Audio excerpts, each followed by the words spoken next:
Agro, do campo para você. Um oferecimento EAD Senar, o seu portal de aprendizagem. Olá! Reta final do ano de 2023. Já fez um levantamento de como foi o seu ano, da sua empresa e da sua vida?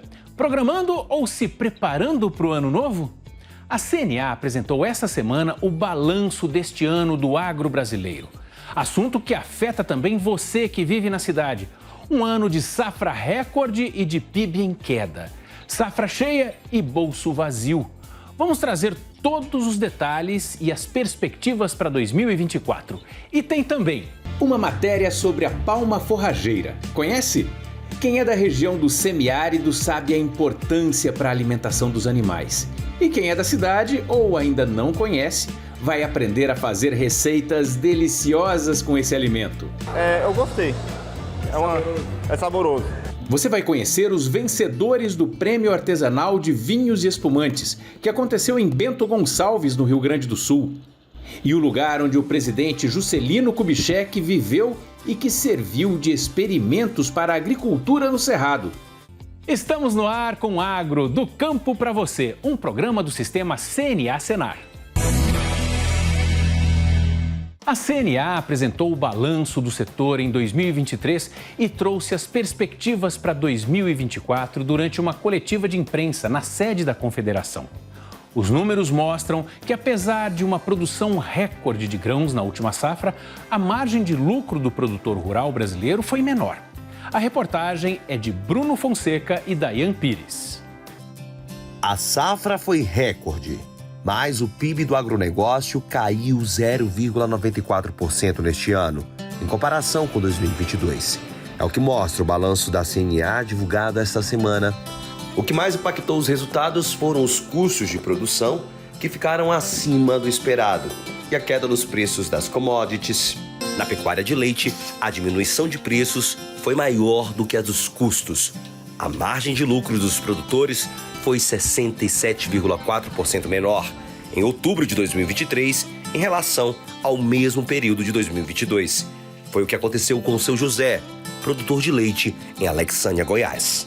Tem que vender bem mais leite para comprar um saco de adubo, mais leite para comprar um saco de cobertura, porque os insumos não está comparado com o preço do leite. Em termos de real, abaixou. Mas em termos de leite, eu tenho que vender mais leite para comprar um saco de insumo, um saco de semente.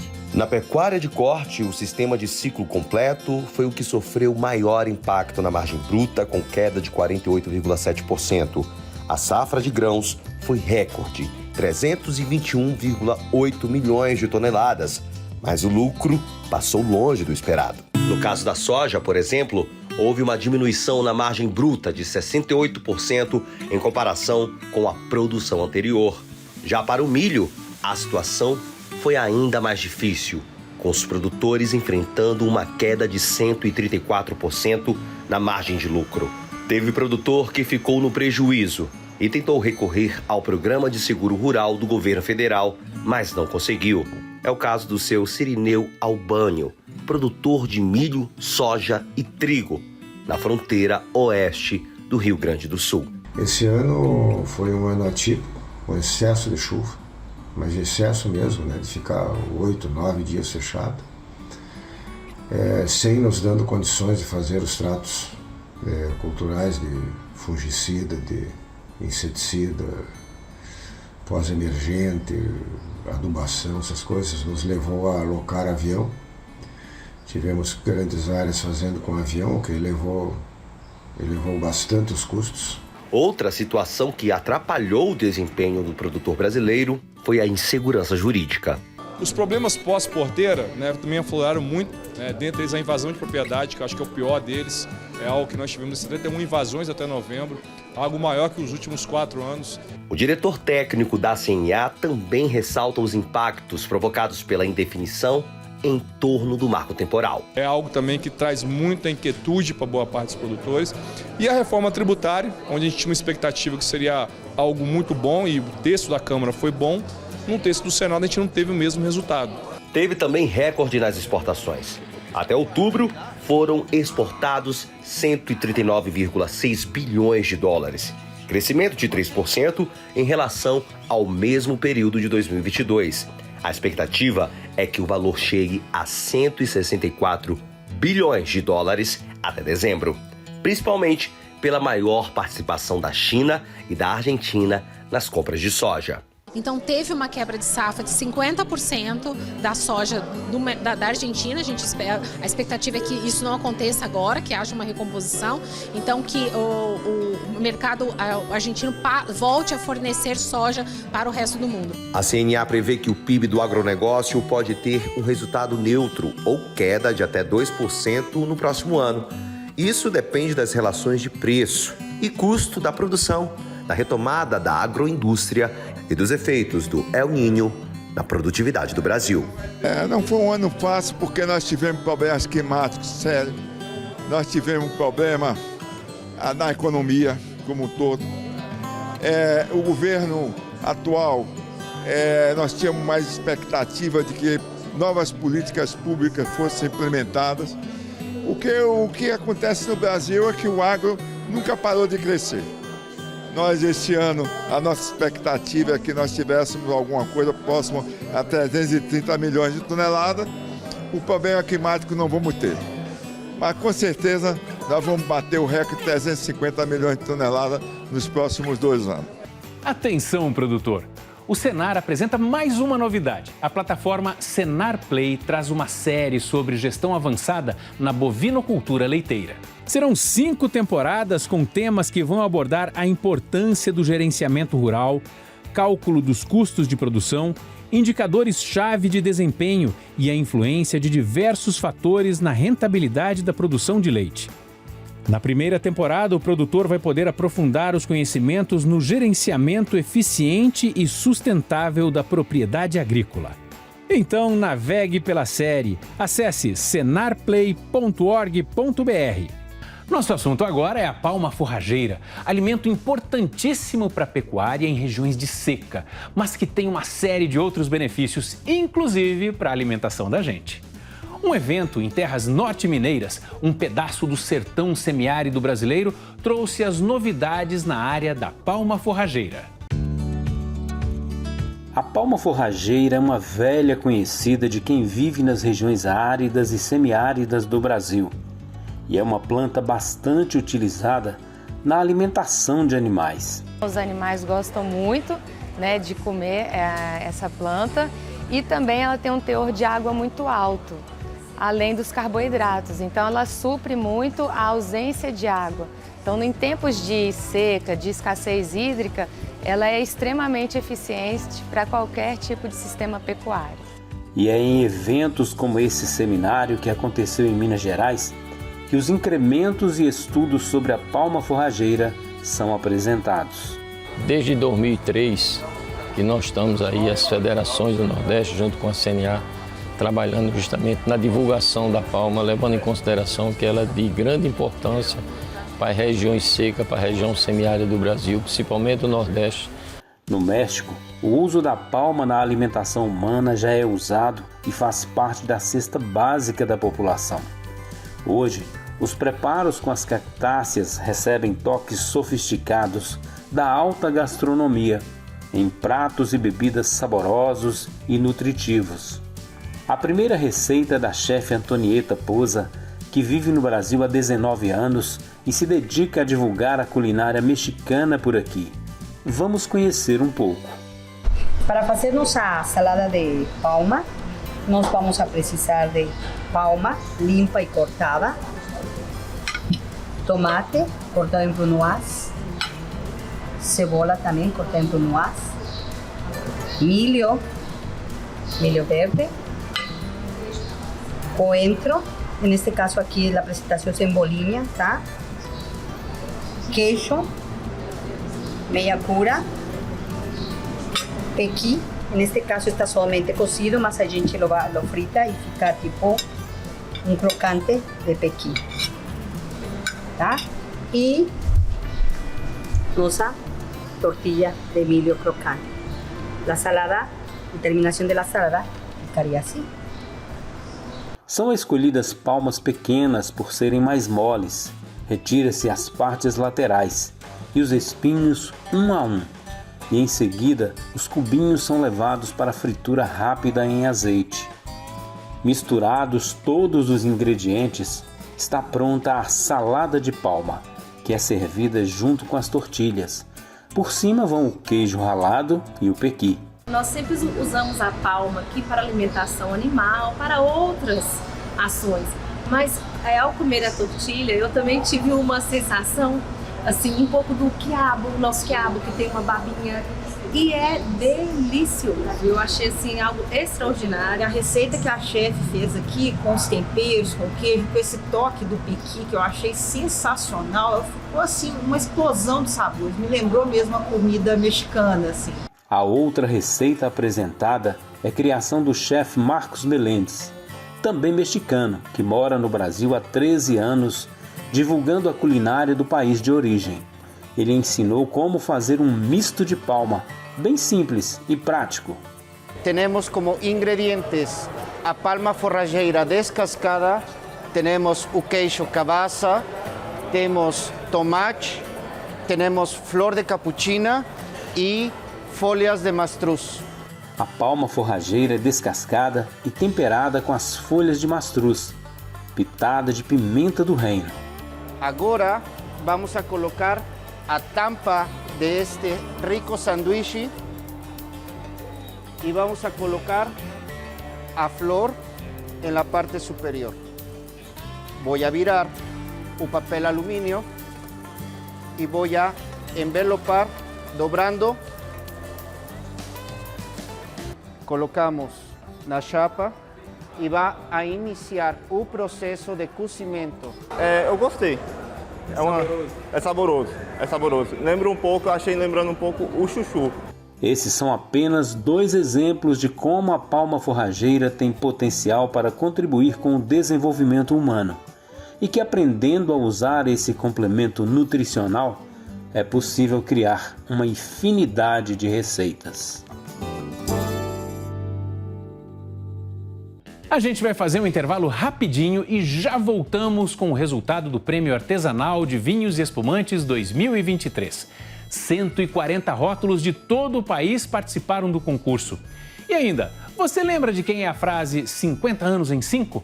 Pois é, nossa equipe fez um passeio pela Fazendinha JK, residência do ex-presidente Juscelino Kubitschek, que foi palco de experimentos em plantios no Cerrado. Agro do Campo para você, volta já!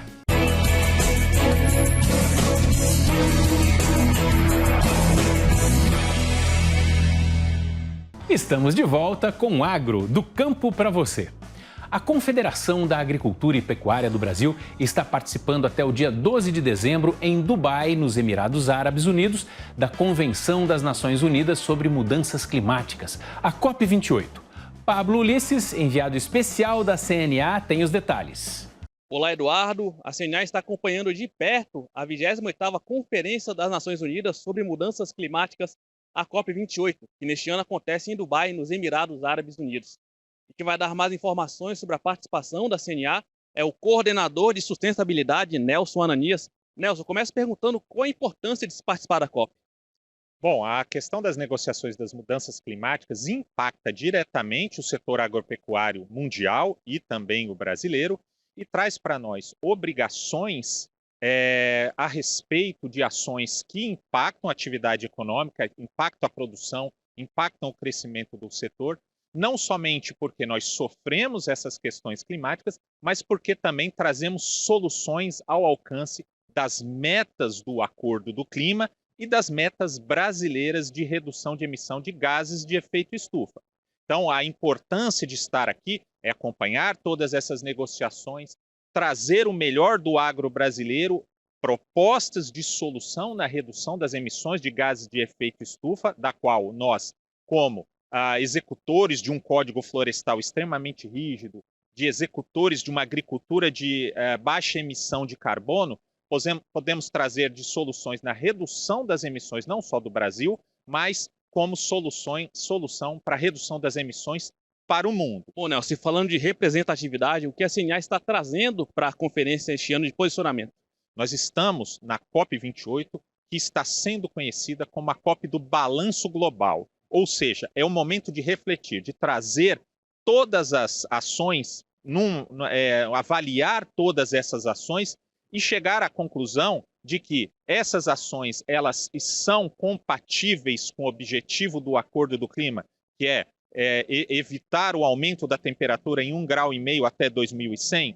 Então, esse balanço ele vai trazer grandes ações, vai trazer uma avaliação de tudo aquilo que está sendo colocado na mesa para que a gente alcance essa meta e, não somente isso, o que fazer para alcançar essa meta caso a gente não esteja no caminho correto. E neste momento, neste cenário, o agro brasileiro traz grandes contribuições. Então, nós temos questões relacionadas à adaptação, né? Adaptação como a agricultura brasileira já faz, né? O ABC é um grande exemplo de adaptações a essas alterações climáticas, mas nós não falamos só sobre isso. A nossa agenda é uma agenda bem ampla, mas uma agenda que traz o Brasil para as negociações, que oferece ao mundo soluções em questões de mitigação, adaptação e co-benefícios, e que o agro está pronto a assumir esse desafio de produzir mais, produzir melhor e produzir com segurança climática. E esses temas que você falou agora há pouco são os mais importantes para o setor? Sem dúvida, nós temos que trabalhar dentro do balanço geral, garantir que aquelas ações que nós já empreendemos como setor agro brasileiro, como cumprir o Código Florestal e Agricultura de Baixa Emissão de Carbono, ela possa ser reconhecida e ela possa entrar nas recomendações que virão para a revisão da NDC prevista para a COP30, daqui a 2 anos, provavelmente em Belém. Então, diante de tudo que você falou agora, qual o papel do setor agropecuário na questão das mudanças climáticas? Solução. Eu acho que a palavra certa e a palavra mais direta em todas essas ações são soluções. Dentre as NDCs, ou seja, os compromissos de todos os países para alcançar as metas do Acordo de Paris, das 200 e tantas propostas, 144 delas são baseadas em ações do agro. O agro é o setor econômico que tem a condição de, quanto mais produz, menos emite, mais mitiga. Nelson, no dia 10 temos o Dia do Agro. O que você pode esperar do evento? Bom, dia 10 é o dia temático da COP sobre sistemas alimentares, água e comida. A gente não podia estar fora dessas discussões.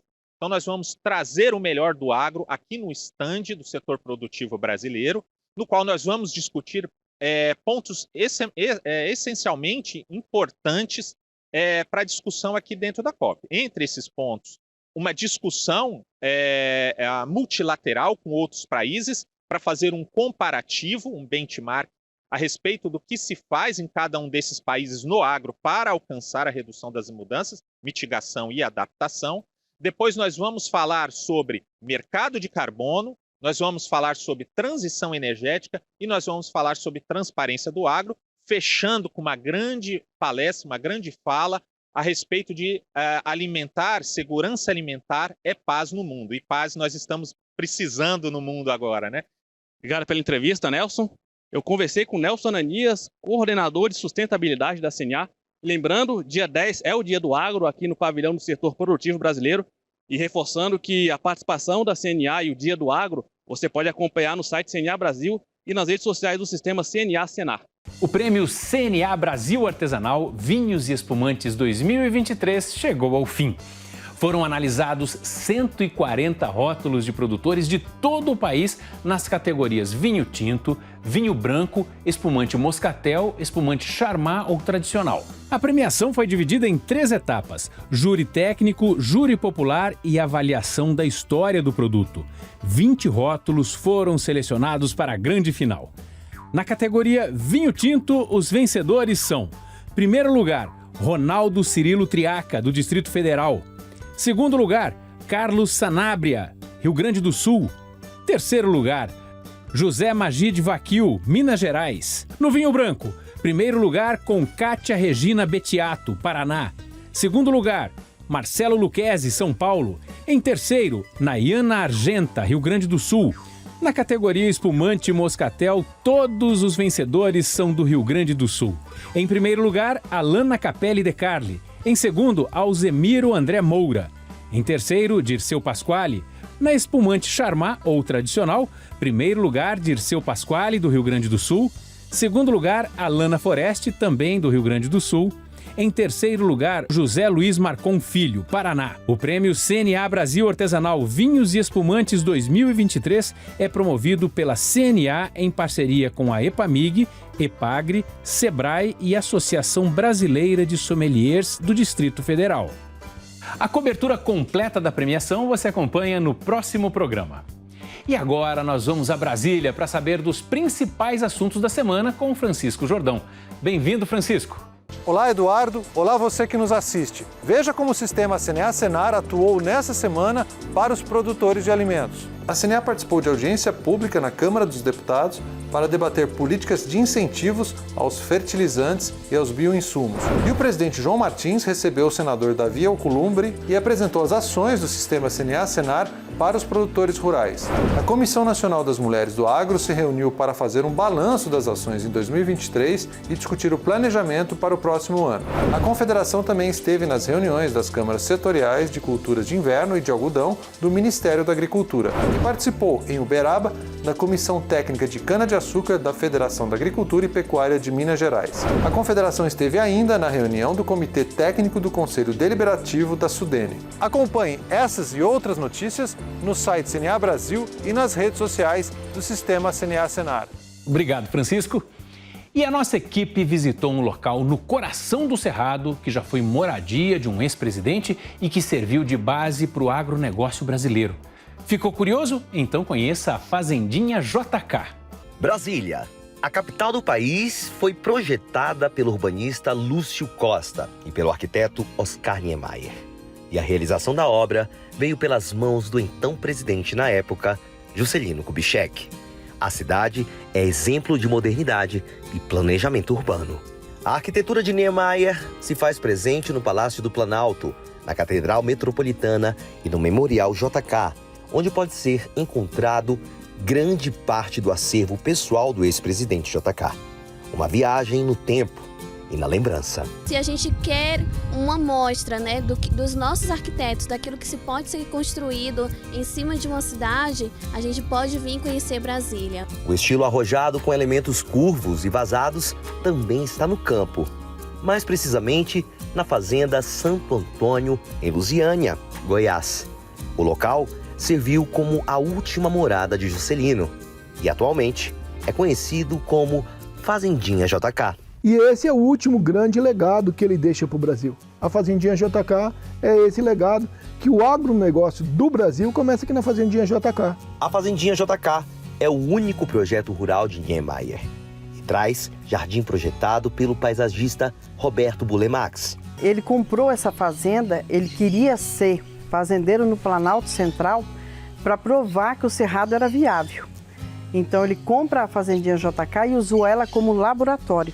Em uma ação para promover o turismo na região, representantes do FAEG Jovem, programa do Senar de formação de novas lideranças no agro, estiveram na propriedade e aproveitaram para aprender mais sobre a relação de JK com o agro brasileiro. Um pouco do que ele trouxe do agronegócio aqui para a região, né? Então ele trouxe soja, ele trouxe trigo, ele trouxe experimentos importantíssimos aqui para a nossa região, né? Então, até hoje aqui nós temos frutas da época que ele fez experimentos, trouxe de outros estados para cá.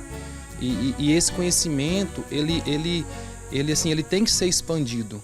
Com o lema de 50 anos em 5 de fartura na agricultura, JK fez a correção do solo e plantou trigo, soja, arroz, pequi e uma variedade de elementos que compõem o agro brasileiro. O slogan 50 anos em 5 não faz jus a Juscelino. Juscelino era 200 anos em 5. O Brasil se alavancou ali. A Casa da Fazenda, projetada por Niemeyer, foi erguida com pé direito alto e a fachada conserva as paredes brancas com portas e janelas na cor azul. A ideia era relembrar os antigos casarões de Minas Gerais, estado de origem de JK, nascido em Diamantina. É uma casa muito gostosa, ela foi planejada para ser uma casa fresca, ela é bem alta, forrada com gesso, a telha em barro e um espaço entre o forro e o telhado tem um espaço bem grande, que é para ventilar o ar quente entra e sai. E eles eram amantes do concreto e do ferro, do concreto armado. Então eles fizeram a casa aqui do mesmo jeito, tá? Desenharam o tijolinho à vista no concreto, virou uma obra de arte, já que é o gênio Oscar Niemeyer.